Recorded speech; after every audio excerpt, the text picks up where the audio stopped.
Bonjour et bienvenue à notre premier webinaire commun avec Mofi, Care Promotion et Amba.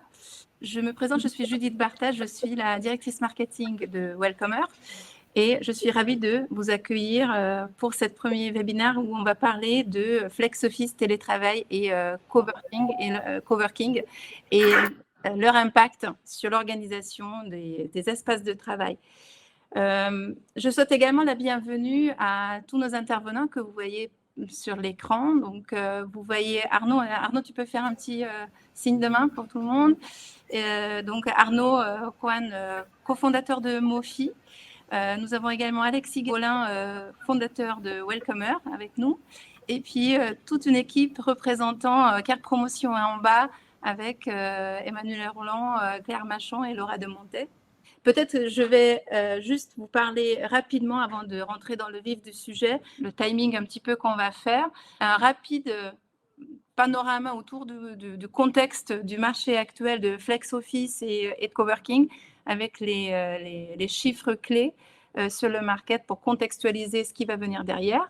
Puis Arnaud va prendre la parole pour parler du point de vue de Mofi et donner son retour. On enchaînera derrière par Welcomer et un cas d'usage spécifique après Welcomer par l'équipe de Amba et de Care Promotion. Donc, je laisserai à chaque fois les intervenants se présenter au moment où ça va être leur passage. On va finir par cette session de questions-réponses. Je vous laisse quelques secondes pour le faire. Voilà, un peu plus de flex office. Là, pour l'instant, on a 15 flex office et une dizaine de coworking.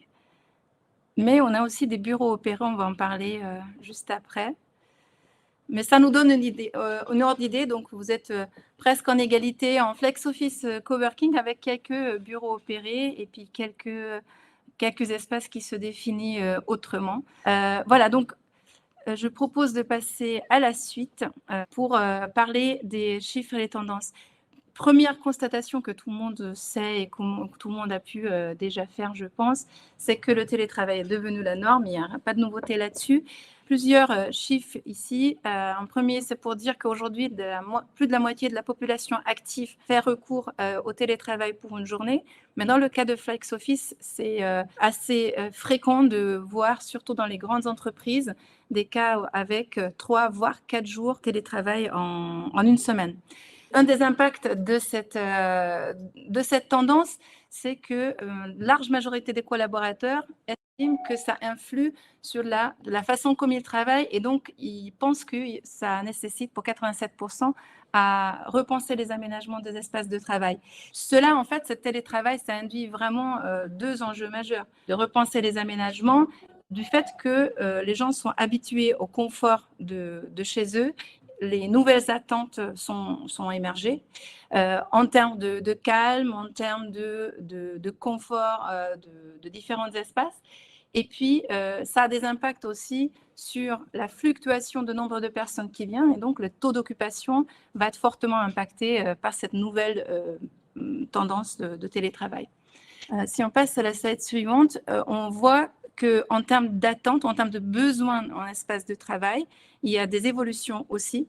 Et tandis que pendant longtemps, l'open space était quelque chose de très plébiscité par des entreprises, là, la demande pour des petites salles, voire des très petites salles, 2 à 4 personnes, revient très fortement. Ça représente, en termes de besoins remontés dans cette étude de JLL, de 41%. Et à cela s'ajoute presque 30% de besoins en petites salles de 5 à 10 personnes, enfin moyenne salle de 5 à 10 personnes. Donc les travailleurs en flex office, ils reviennent principalement pour travailler en collaboration, renforcer le lien social, mais pour autant, le travail hybride s'est imposé, c'est-à-dire que comme beaucoup de salariés sont en télétravail, eh bien, la majorité des meetings, on parle de 60% des meetings, que ce soit en home office ou en entreprise, se font maintenant en visio. Et cela nécessite du coup ces petits espaces qui fait qu'il y a un grand boom avec toutes les cabines isolées, acoustiques, que les salles de réunion, il n'y en a plus assez et qui sont pris d'assaut et c'est assez difficile à gérer au niveau du flex office. De ce fait, on constate également une demande d'une manière générale sur le marché immobilier tertiaire, demande qui explose au niveau des bureaux privés, contrairement aux open space qui commencent la tendance à l'inverse, vraiment à la baisse. Parallèlement à cela, donc toujours dans les impacts de ce télétravail, les coworking qui se sont imposés depuis quelques années maintenant sur la scène nationale, en France aussi, ça poursuit vraiment sa croissance. Entre 2021 et 2022, il y a eu encore plus de 20% de croissance sur l'ouverture des nouvelles espaces de coworking. Le dernier recensement, ils étaient à plus de 3400 espaces de coworking.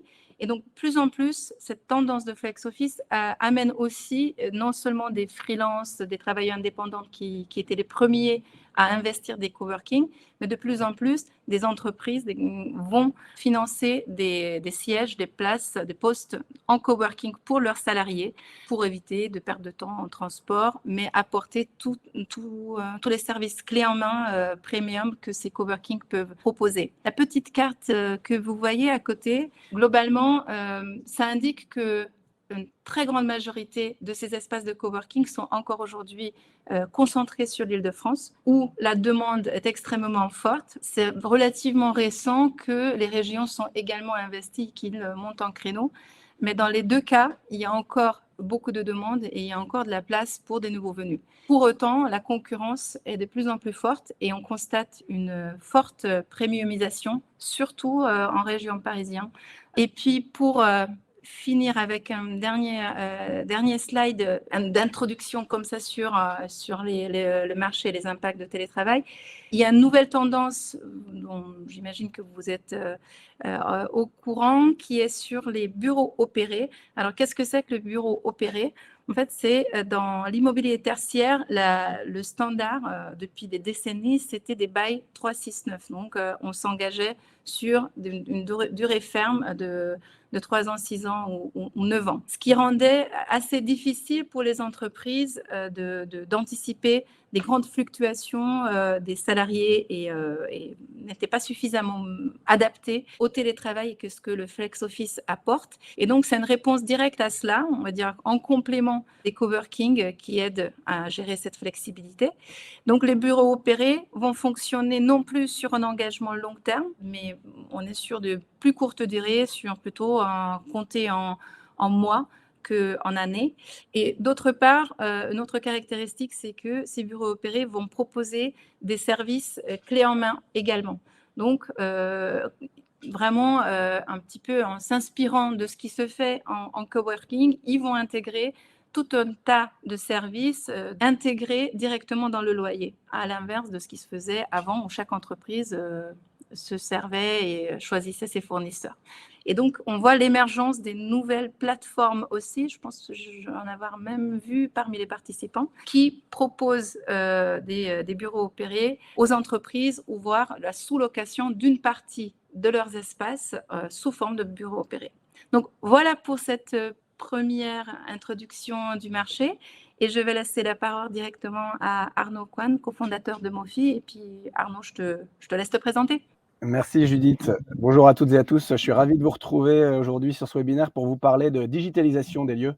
Parce que quand on parle de nouveaux environnements de travail et de nouvelle organisation des lieux, assez rapidement, on va évoquer les sujets de digitalisation. Juste pour vous présenter Mofi, donc moi je suis Arnaud Coine, je suis le cofondateur de Mofi. Et Mofi, en fait, on est une solution digitale qui va permettre de gérer plus facilement les lieux de travail. On s'adresse aujourd'hui à des entreprises de différentes tailles, des espaces de coworking et des incubateurs, pour digitaliser les lieux et faciliter en fait la gestion dynamique des bâtiments. On est aujourd'hui présent dans à peu près 600 bâtiments en France et donc on a à peu près 45 000 utilisateurs qui utilisent Mofi au quotidien pour finalement améliorer l'expérience occupant et réduire les tâches à faible valeur pour l'office manager. Donc par rapport à ça, je vais vous poser une petite question, hein, dans le même thématique que précédemment. C'est finalement combien de temps vous pensez qu'un office manager, passe à gérer les entrées et sorties dans un bâtiment? Et notamment dans cette nouvelle dynamique de bâtiment, qui aujourd'hui est consommée différemment. Alors je vous invite à répondre au sondage, donc entre le A et la D, hein. Donc combien de temps, un office manager passe, à gérer l'ensemble des flux, on va dire, d'occupants, au quotidien? Très bien, parfait. Donc globalement, donc effectivement, toutes les réponses sont bonnes, parce que ça dépend, systématiquement du type d'espace qu'on va gérer, du public qu'on va avoir. Donc par exemple, un espace de coworking typiquement, pour gérer le flux des entrées-sorties, va passer entre 1 à 3 heures par jour pour un office manager pour gérer l'ensemble de ces flux-là, ce qui est à peu près similaire à des entreprises de taille intermédiaire. Pour autant, quand on regarde des grandes entreprises, on va avoir des personnes dédiées, quotidiennement pour gérer, ces flux, d'occupants de bâtiments. Alors il y a des office managers qui vont être vraiment, spécifiés sur la partie entrée-sortie des collaborateurs et d'autres qui vont avoir d'autres tâches à côté de ça, hein. C'est, la gestion, finalement du bâtiment, des services à l'occupant, de la facturation ou d'autres choses. Donc globalement aujourd'hui, ce qu'on constate, c'est qu'il y a un temps, assez important pour la gestion des flux, dans le bâtiment, pour l'office manager.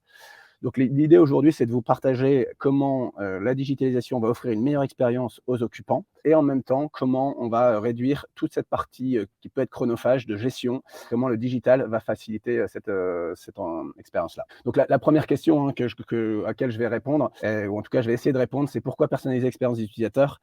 Aujourd'hui, par rapport à ce qu'on vivait avant cette notion d'hybridation des lieux, c'est qu'aujourd'hui, on doit répondre à certains enjeux qui sont, comment maintenir un engagement fort des personnes qui viennent sur site, donc le sentiment d'appartenance, comment fédérer, des occupants et des équipes qui sont sur site et maintenir une attractivité des lieux, dans une offre qui est de plus en plus large et notamment avec une possibilité de travailler en tout lieu.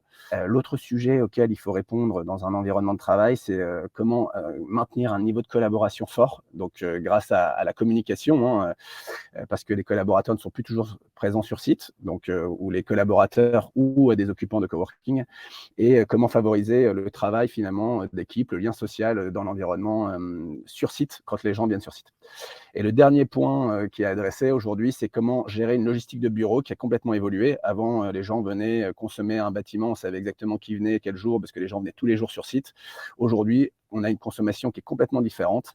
Et donc, c'est comment, moi, en tant qu'office manager, je vais pouvoir avoir une bonne projection de l'accueil, de l'occupation, du niveau d'occupation de mon bâtiment dans un environnement où la consommation a complètement évolué. Par rapport à ça, justement, en fait, ce qu'on constate, hein, c'est donc comment personnaliser l'expérience des utilisateurs. C'est que finalement, aujourd'hui, cette réponse-là, si on regarde sur la slide d'après, c'est que la consommation des lieux a complètement évolué par rapport à ce qu'évoquait Judith, hein. C'est notamment, je vais plus consommer de salles de réunion, de box de confidentialité que d'être sur mon poste de travail à la journée.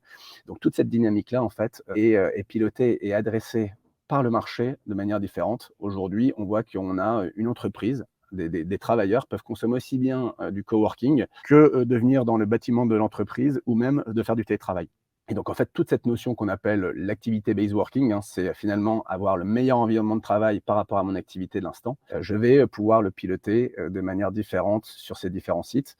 Et donc c'est comment les lieux s'adaptent à cette nouvelle complexité, hein, de se dire j'ai des occupants qui ne sont pas tous les jours présents. Donc pour ça, l'idée du digital, hein, c'est finalement d'offrir une expérience de travail idéale aux collaborateurs en tout lieu, grâce à des logiques collaboratives, hein. Donc comment le digital va faciliter finalement la collaboration grâce à la possibilité aux collaborateurs ou à l'occupant du site de venir, de déclarer quand est-ce qu'il sera sur site, de préciser quand est-ce qu'il viendra dans le bâtiment, pour faciliter aussi les réunions formelles ou informelles. C'est aussi comment le bâtiment va offrir toujours plus de services. Parce que quand je viens, dans un bâtiment, finalement, aujourd'hui, j'attends à plus de services que ce que je pouvais avoir avant. Parce qu'avant, finalement, c'était, je venais systématiquement au bureau, donc je n'allais pas venir chercher quelque chose de particulier. Je venais pour chercher une chaise, et une table. Aujourd'hui, je viens chercher une autre chose. Je viens chercher une expérience, éventuellement, des services complémentaires.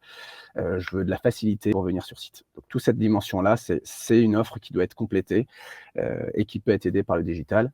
Et les dernières choses intéressantes à avoir quand on est dans un environnement de différentes typologies, c'est comment je centralise toutes ces informations-là dans un outil qui va me permettre de générer des statistiques d'occupation, de s'intégrer avec d'autres solutions, hein. Par exemple, j'ai des personnes qui vont réserver une salle de réunion. Est-ce que derrière, ça vient activer le chauffage? Est-ce que ça communique sur un taux d'occupation pour l'ensemble des occupants? Donc, comment finalement toutes ces données qui vont être centralisées vont apporter plus de valeur et une meilleure lecture, aussi bien pour l'occupant du site que pour l'office manager. Donc voilà un peu en fait comment le digital va répondre à l'ensemble de ces enjeux pour avoir des bâtiments qui soient toujours plus adaptés à l'occupation réelle des sites. Alors si je vous partage rapidement un parcours un peu simplifié de comment aujourd'hui les occupants utilisent les bâtiments. Globalement, alors là, je vous montre sur une partie un prisme digital, hein, mais globalement, ils vont pouvoir se connecter sur une application centralisée qui va leur proposer un certain nombre de choses, aussi bien pouvoir réserver leurs espaces que de remonter un incident, que d'avoir des données de communication sur ce qui se passe sur le site, leur permettre de réserver du parking associé ou une salle de réunion très rapidement. Et puis derrière, ce qu'il faut, c'est faire vivre une expérience digitale à l'ensemble de ces occupants. C'est-à-dire qu'ils soient à distance, ils puissent réserver de manière instantanée un certain nombre de choses quand ils viennent sur site. Et quand ils sont sur site, avoir un niveau d'expérience qui ne soit pas uniquement digital, parce que une fois que je suis sur site, moi je viens vivre une expérience avec du lien social, et donc j'ai plus forcément envie d'utiliser les outils digitaux pour vivre dans mon bâtiment. Donc là, la signalétique a de l'intérêt. Donc on vient apporter plus d'informations dans le bâtiment grâce à de la signalétique dans le bâtiment. Sur l'autre point, hein, donc là on était sur la partie occupant. Maintenant sur la partie facility management, ce qui va être vraiment intéressant, c'est toute la partie mesure. Donc comment je mesure et j'automatise un certain nombre de tâches. Alors pour l'espace de coworking, par exemple, c'est comment je vais automatiser toute la facturation lorsque j'ai une personne qui vient sur site, soit à la journée, à la demi-journée pour réserver une salle de réunion, pour faire privatiser un lieu, soit parce qu'il vient tous les jours dans le bâtiment et que du coup il a un abonnement mensuel. Et on va aussi avoir de la gestion de profil, parce que comme on est sur des populations différentes, on va gérer finalement des accès différents.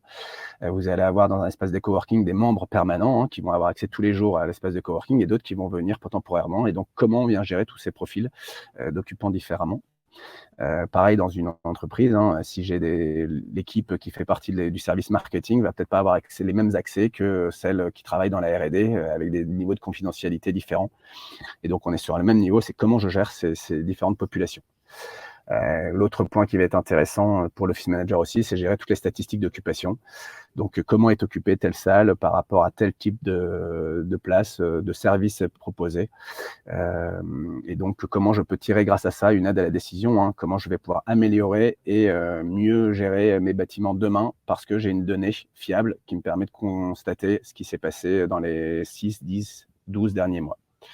Puis le dernier point, c'est comment je vais gérer finalement les services, hein, parce que comme j'ai envie d'offrir toujours plus de services à l'occupant quand ils viennent sur site, c'est comment j'automatise ces tâches avec une traçabilité la meilleure qui soit, hein, pour que finalement, en tant qu'office manager, je sache exactement tout ce qui a été mis à disposition des occupants.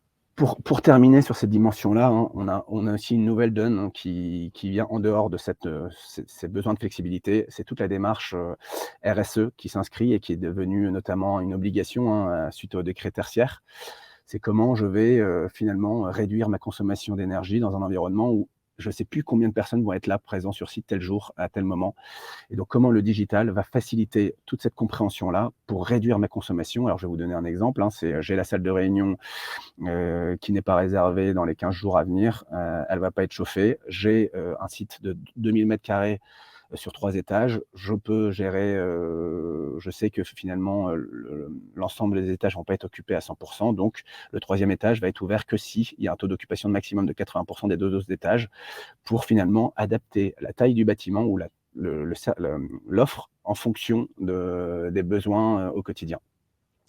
Et puis l'autre particularité de ce décret tertiaire, hein, c'est comment mesurer finalement l'occupation par rapport au nombre enfin, comment améliorer et adapter la consommation énergétique du bâtiment par rapport au nombre d'occupants, et donc d'avoir des ratios aussi par rapport à l'occupation réelle des sites. Et donc le digital permet aussi d'améliorer toute cette démarche-là RSE pour avoir un pilotage plus fin de la consommation énergétique de mon bâtiment. Voilà un peu ce que je pouvais vous partager du coup sur cette dimension de digitalisation. Je peux vous donner un accès à la vidéo, hein, qui vous permet de voir un peu le parcours global d'utilisation, comment ça se passe quand un utilisateur utilise une solution digitale et comment ça facilite son parcours en venue sur site. Mais je vais tout de suite passer la main à Alexis, en fait, qui du coup va vous aborder plutôt la partie, donc c'est bien, il y a des gens qui viennent, qui entrent, qui sortent. Maintenant, c'est comment je vais gérer cette partie contrôle d'accès dans le bâtiment, parce que j'ai des populations différentes qui viennent sur site. Merci Arnaud. C'est la continuité du Figital, comme tu disais, encore un peu plus de physique. Bonjour, moi je m'appelle Alexis Gaulin, donc je suis le fondateur de Welcomer. Welcomer, qui est une société de contrôle d'accès physique. Donc notre métier, c'est justement de contrôler et de permettre l'accès physiquement à des bâtiments, avec la particularité d'avoir une solution qui est fournie dans le cloud, donc avec pas mal de bénéfices, et qui, en l'occurrence, est particulièrement adaptée à tous ces sujets de flexibilité, de flex office et de coworking. Et d'ailleurs, un milieu dans lequel on est reconnu comme le leader. Pour démarrer la traditionnelle petite question, quels sont pour vous les avantages du contrôle d'accès électronique par rapport à une clé physique? Donc l'idée, c'est simplement de permettre aux gens de réfléchir simplement aux différents bénéfices, parce qu'en général, quand on pose cette question, les gens ont une idée assez précise de ce qu'est le contrôle d'accès je dirais électronique, mais n'ont pas forcément toujours la visibilité de tout ce que ça apporte. Donc on a mis un certain nombre de choses, et puis on va voir ce que vous en pensez. J'espère qu'il y a quand même des gens qui vont mettre vintage. Voilà. Parce qu'il y a aussi des vieux badges. Eh ben, c'est un petit peu tout à la fois. Alors, c'est pas beaucoup vintage. En général, les clés sont plus vintage, ont vraiment un avantage là-dessus. Par contre, sur tout le reste, le contrôle d'accès électronique est largement supérieur. Effectivement, on ne voit pas toujours tous les bénéfices du contrôle d'accès électronique.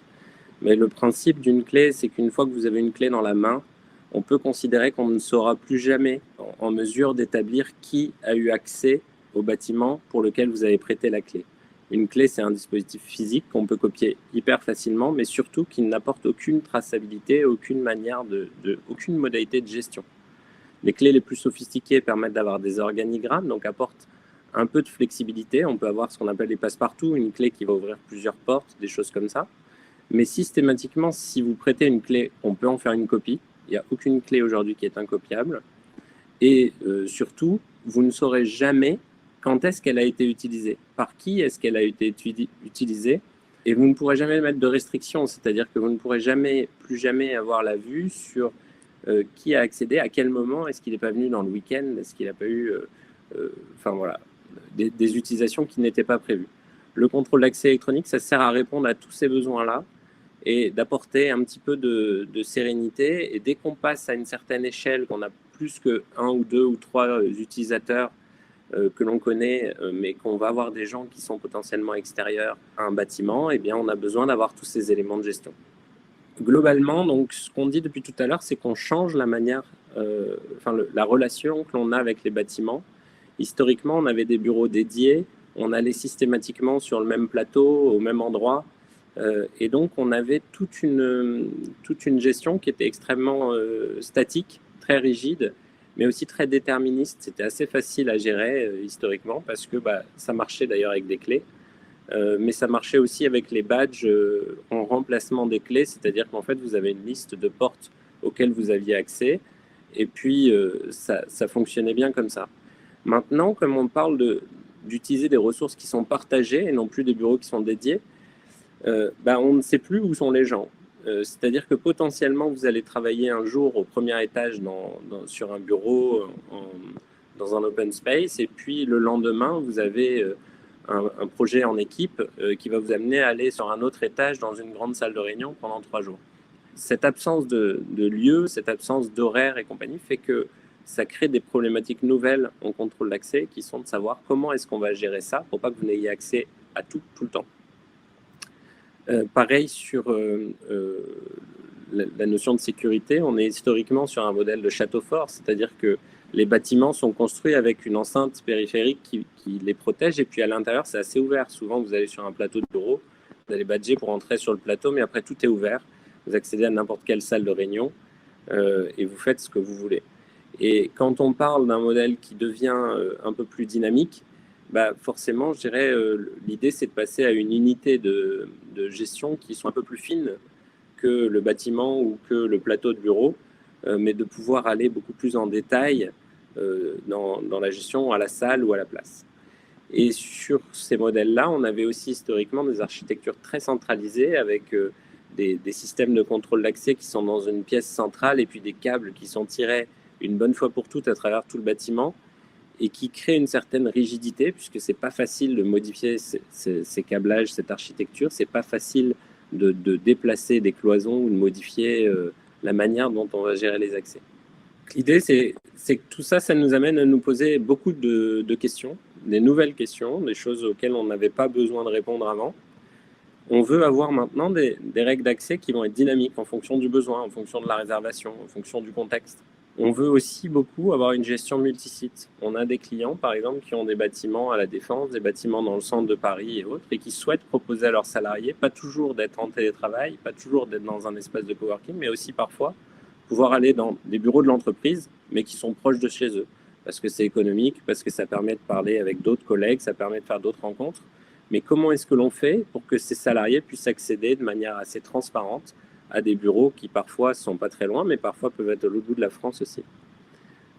Historiquement, c'est des choses qui se font assez peu parce que c'est très coûteux et parce que c'est très compliqué à mettre en œuvre.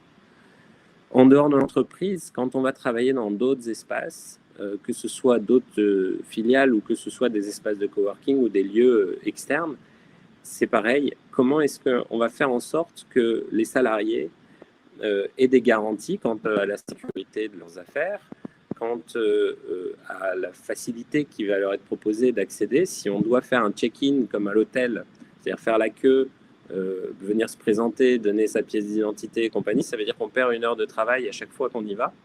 Et donc, ça veut dire que ce n'est pas un modèle qui est pérenne. On n'a pas envie de le faire tous les jours, ni le salarié, ni l'entreprise. Et donc, comment est-ce qu'on va faire en sorte d'automatiser et d'avoir le moins possible d'overhead, de pertes en ligne sur la gestion et sur les modalités d'accès, mais être beaucoup plus confort, beaucoup plus à l'aise et venir travailler dans des espaces à droite et à gauche comme si on était chez soi.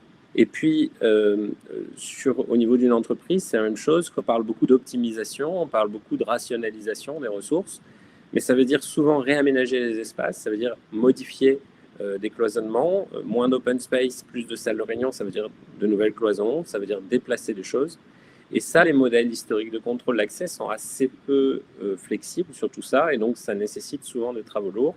Comment est-ce qu'on fait pour se rendre beaucoup plus dynamique, pas juste une fois, mais de manière permanente? C'est-à-dire comment est-ce qu'on peut envisager demain d'avoir des espaces qui peut-être d'une année sur l'autre ne sont pas les mêmes parce qu'on va mettre des cloisons mobiles ou parce qu'on va avoir une stratégie plus flexible en fonction du besoin. Comment est-ce qu'on va gérer aussi la notion de présence sur site et la sûreté qui est associée, c'est-à-dire comment est-ce qu'en cas d'incendie, on va être capable de sauver la totalité des gens qui étaient à l'intérieur du bâtiment et pas juste ceux qui ont eu la présence d'esprit de sortir au moment où ils ont entendu sonner. Et puis aussi, quelle est l'image qu'on va véhiculer, c'est-à-dire que les entreprises de plus en plus sont en compétition, c'est difficile de recruter des gens, et donc tous ces modes de gestion, cette façon de se soucier de l'expérience du collaborateur, de se soucier de sa santé et de son temps, sont des éléments qui vont contribuer à une meilleure image et un meilleur positionnement de l'entreprise par rapport à ses concurrents en recrutement. Grosso modo, la réponse, c'est l'agilité. C'est de la même manière que dans l'organisation du travail, on parle beaucoup de méthode agile et de manière d'être beaucoup plus flexible dans les choix et dans les décisions que l'on prend. Mais au niveau du bâtiment, c'est pareil. C'est comment est-ce qu'on ajoute de l'agilité, comment est-ce qu'on rend les choses beaucoup plus flexibles et beaucoup plus automatiques. C'est notre métier chez Welcomer. Donc, ce que je vais vous lister, c'est grosso modo, c'est ce qu'on propose aujourd'hui. C'est-à-dire, en gros, de venir s'interfacer avec des API, avec des logiciels de gestion comme Mofi qui vous en a expliqué un peu les bénéfices. La fin de la chaîne, c'est de dire systématiquement, quand je réserve une salle de réunion, je veux que ça me donne les droits automatiquement pour y accéder. Parce que l'entreprise ne veut pas que j'ai accès à tout le temps, mais parce que aussi, si je ne viens pas tous les jours à l'entreprise, c'est pas pour que le jour où j'ai réservé un poste, quand j'arrive, il soit déjà occupé. Plus on est dans un mode comme ça flexible, et plus on doit trouver des méthodes pour s'assurer que les règles que l'on met et que les méthodes de gestion soient bien respectées.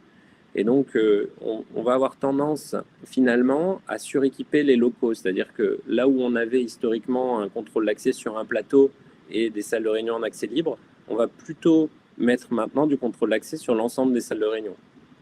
Pourquoi ? Parce que on veut s'assurer que la salle soit, que les gens respectent la salle. Hein. On connaît historiquement, on avait beau la mettre dans Outlook, quand on arrivait, il y avait toujours quelqu'un qui traînait. Et bien là, c'est un peu le même principe, sauf que quand on vient spécifiquement ou qu'on a prévu pas mal de choses, c'est toujours la même chose. On n'a pas envie de perdre de temps, on n'a pas envie de commencer par faire un peu la police. Et il y a aussi une histoire de sécurisation des affaires. C'est quand on a un bureau avec un casier personnel et compagnie, tout va bien. Mais quand on vient de manière exceptionnelle ou à des endroits différents, où est-ce qu'on laisse son ordinateur quand on va déjeuner ? C'est un vrai sujet de sécurité pour l'entreprise de savoir qu'il n'y a pas des PC qui sont en accès libre un peu partout.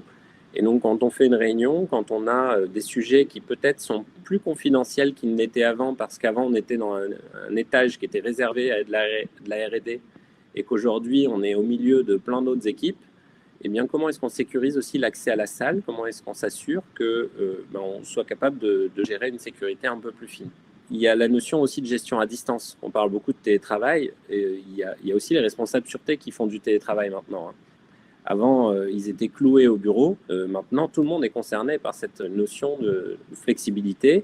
Et donc, il faut qu'on puisse aussi agir à distance et gérer de manière centralisée les différents sites de manière super simplifiée.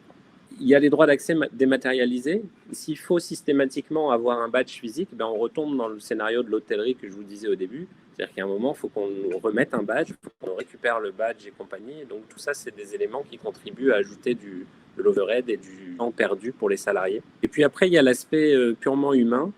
J'en ai touché 2 mots tout à l'heure. La sûreté, c'est s'assurer que dans un bâtiment, quand on a un certain nombre de personnes qui sont là, que se passe-t-il quand il y a un incendie ? Comment est-ce qu'on s'assure qu'on n'oublie personne ? Historiquement, c'était assez facile. Il y avait des guide fils, des serre-fils, donc des gens qui sont là pour organiser l'évacuation en cas d'incendie.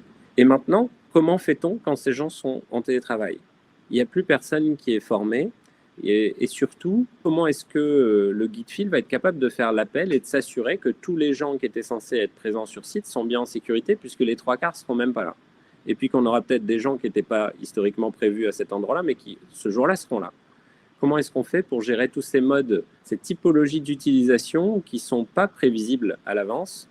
Eh bien, le contrôle d'accès est une manière de commencer à répondre à ces sujets-là. Nous, on a un module évacuation, par exemple, dans Welcomer, qui va être capable de donner en temps réel tous les gens qui sont présents sur site, mais surtout qui va le permettre avec un logiciel qui peut être donné directement au guide fil, serre-fil, pour qu'ils aient en temps réel la liste des gens et puissent pointer tous les gens qui sont évacués et surtout savoir les gens qu'il faut aller secourir. Ça, historiquement, on fait ça avec des listes papier et autres. Donc, pas mal de nouveaux challenges qui ont l'air un petit peu anodins, mais on parle quand même de vie humaine.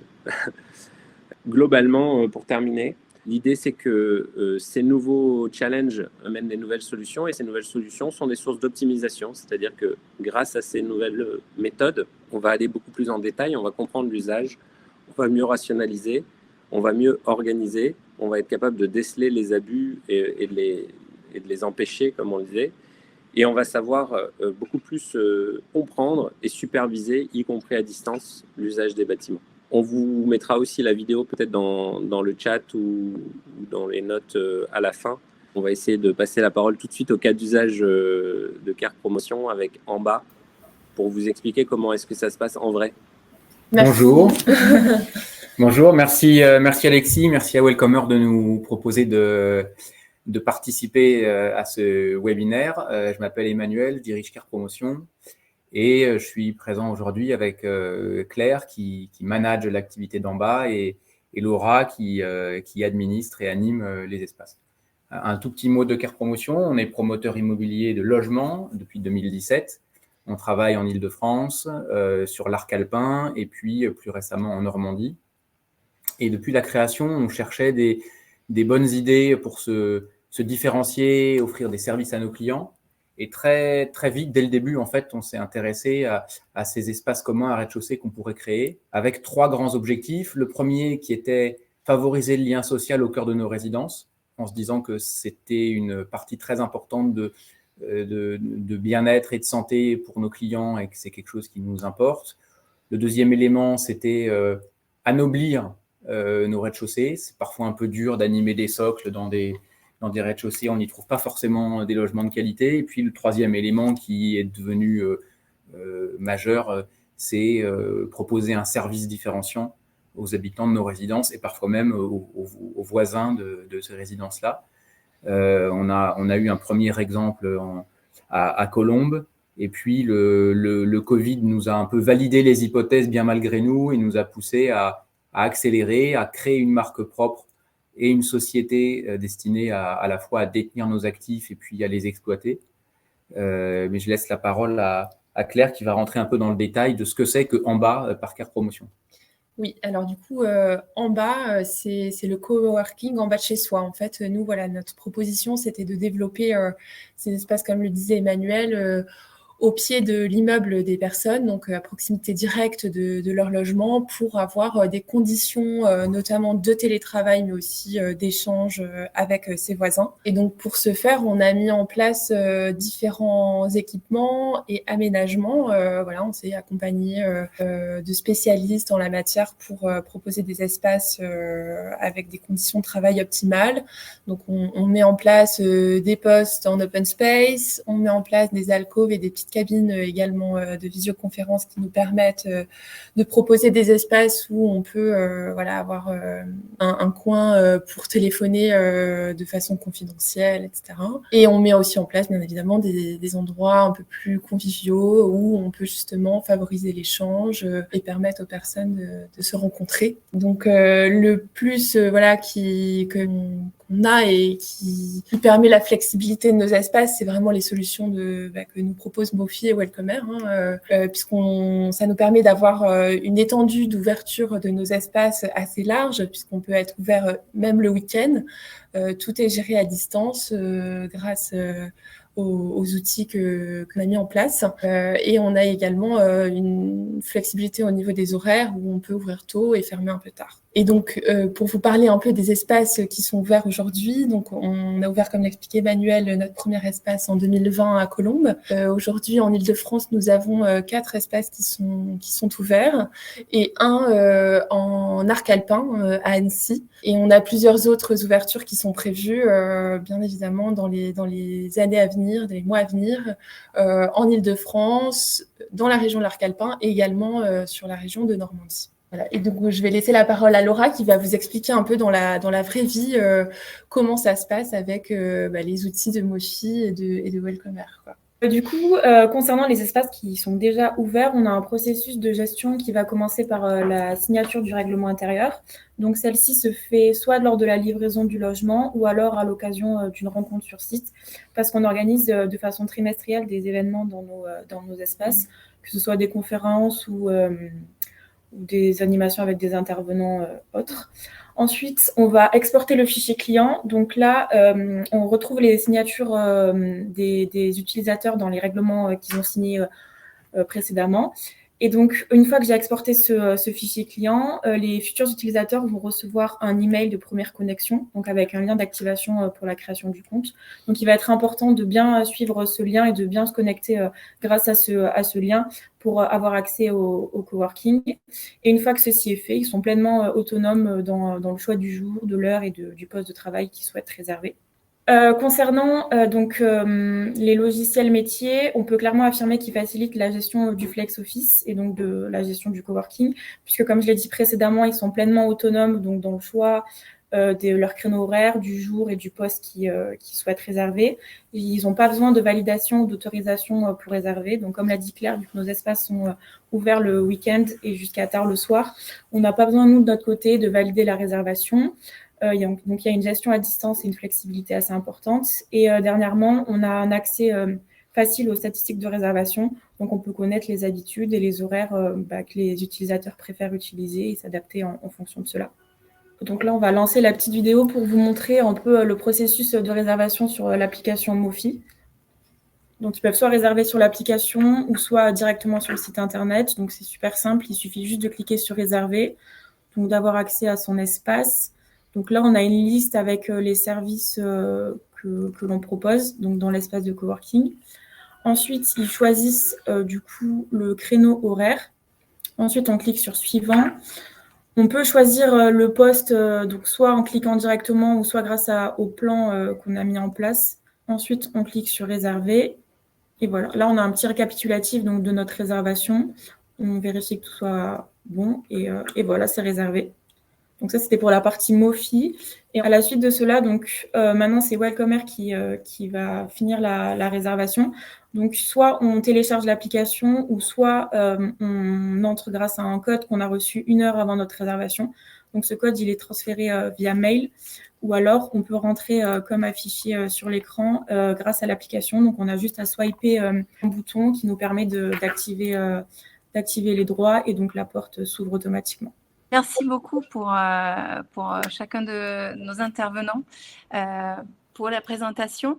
Alors, on a reçu quelques questions en cours et je me demande si tout le monde a vu sa réponse. Est-ce que tout ce que Mofi et Welcomer proposent peut être adapté pour des entreprises belges? Et donc là, oui, sans problème. Et puis, il y avait une question, qu'est-ce qui se passe quand il y a des coworking au sein d'un co-living? De même façon comme pour les bureaux opérés, les services évoqués, ils s'appliquent très bien, aussi bien dans ce cas de figure. Quand il y a un coworking, en fait, ce ne crée qu'un autre espace à régler et sécuriser au sein d'un plus grand ensemble. Et après, le co-living lui-même peut avoir des besoins en termes de gestion et pilotage des accès ou pourquoi pas des casiers ou d'autres éléments. En fait, il y a 3 points, hein. Il y a l'accessibilité au lieu qui est importante, hein. C'est comment je peux venir facilement, rapidement sur site et éventuellement bien me garer ou avoir les bons moyens de transport hein, pour pouvoir venir sur site. Ça, c'est un premier service qui est important. Limiter un maximum le temps d'attente de la personne qui vient sur site pour pouvoir accéder et travailler rapidement. Et puis, les troisièmes services qu'il peut y avoir, c'est tout ce qui peut faciliter le quotidien. Alors, on peut avoir de la conciergerie, ça peut être des plateaux repas qui peuvent être servis directement en salle, et tout ça de manière instantanée. C'est-à-dire que j'ai mon outil qui va me permettre de commander sans avoir besoin de passer par des temps d'attente, par du standard ou autre. Donc, c'est un peu, moi, ce que j'identifie comme points qui sont souvent mis en avant. Et juste sur la partie coworking et co-living, quelque part, en bas, propose un peu cette solution de co-living, coworking, parce qu'ils opèrent des logements et en même temps un espace de coworking en bas qui est certainement adapté pour les gens qui logent sur place, mais également pour toute autre population extérieure. Et donc, Stéphane qui nous pose la question sur comment gérer les accès parking avec Mofi et Welcomer avec une barrière levante, sans problème. Piloter une barrière levante ou n'importe quel type de fermeture pour un parking, il n'y a pas de limitation réellement avec Welcomer. Et il n'y a pas non plus de limitation si on a déjà une solution intratone en interphonie ou même un autre système de contrôle d'accès, puisqu'on peut venir gérer en parallèle et ajouter ça comme une fonctionnalité supplémentaire. Welcomer derrière va être capable d'identifier la personne qui se présente soit de manière complètement transparente avec de la lecture de plaque d'immatriculation. Si on a l'information de sa plaque d'immatriculation, on va pouvoir le reconnaître et lui ouvrir la barrière automatiquement, ou bien avec des moyens plus classiques, donc de code, QR code ou même de badge type télépéage qu'on peut mettre sur le pare-brise et qui permettent aussi d'ouvrir la barrière sans faire quoi que ce soit au niveau de la voiture. Dans tous les cas, ça se monte en parallèle d'un existant et on a des solutions pour fonctionner en 4G au même titre qu'Intraton pour pouvoir avoir un déploiement extrêmement facile, quel que soit le contexte. Je vous remercie vraiment pour votre participation. On a eu presque tout le monde qui est resté jusqu'au bout. Et donc, grand merci pour tous les participants et puis tous les intervenants et puis aussi les modérateurs des petites mains qui étaient derrière l'écran pour répondre à vos questions. Merci beaucoup et puis j'espère à bientôt. Merci à tous. Excellente journée. À bientôt. Au revoir.